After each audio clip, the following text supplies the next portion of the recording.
because we already know so much. We already have all of these solutions that can actually save the world.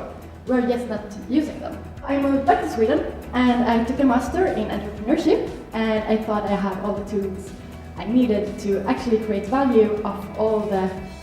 So for the last 5-7 years, the researchers in Uppsala has been working on creating a manufacturing process that is scalable enough to produce solar cells.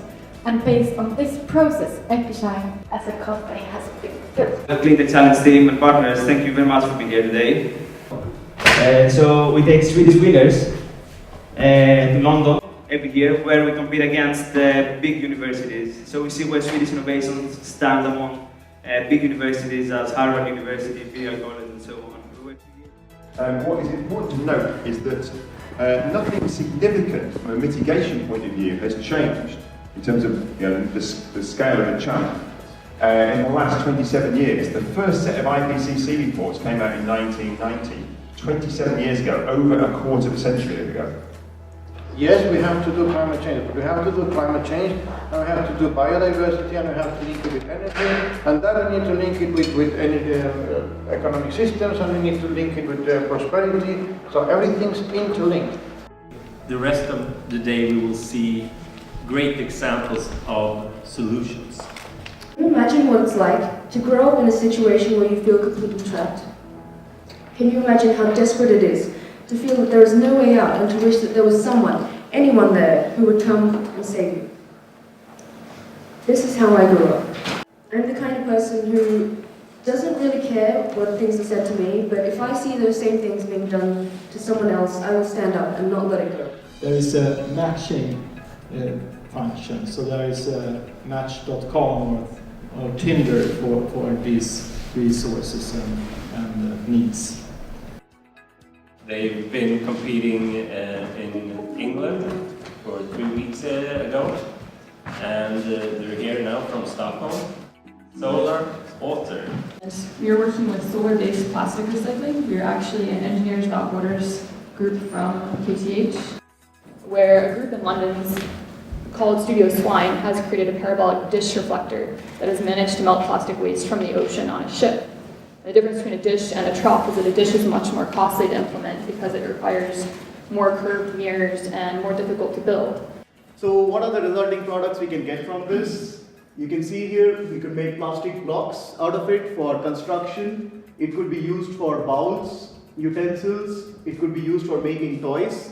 Or it could be used for making 3D printing filament, and then they could come up with beautiful toys like this in their own homes, in their own local places, in the local community.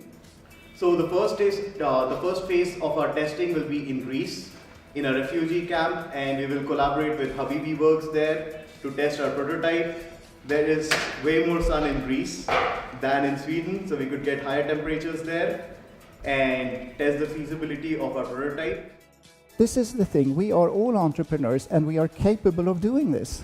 Do something without knowing exactly what's going to happen. We're just choosing the vehicles. Now, that's my definition of entrepreneurship. Am I an entrepreneur?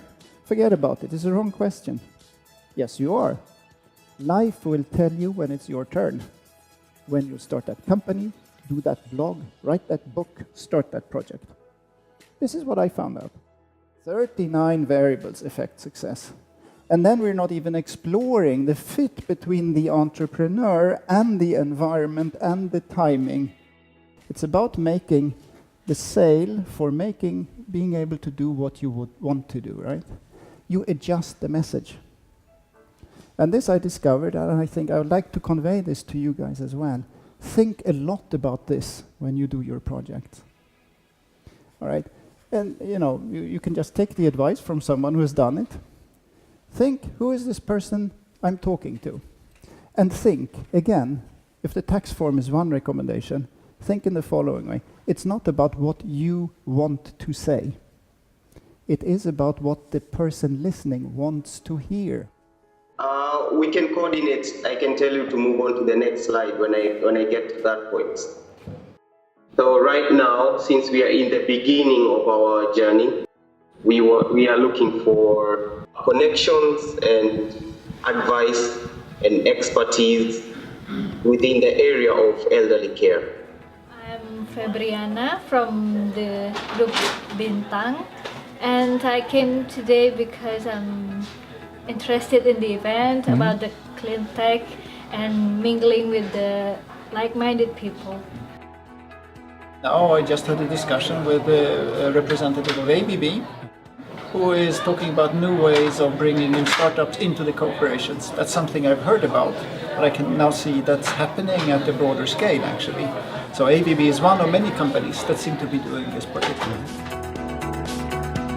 We believe that green technologies and innovation are two key components of the transition towards sustainable development, and CleanTech Challenge creates new opportunities for it. Join the movement, be part of the change, because as we heard today, life is not a rehearsal. Have a great summer and see you soon.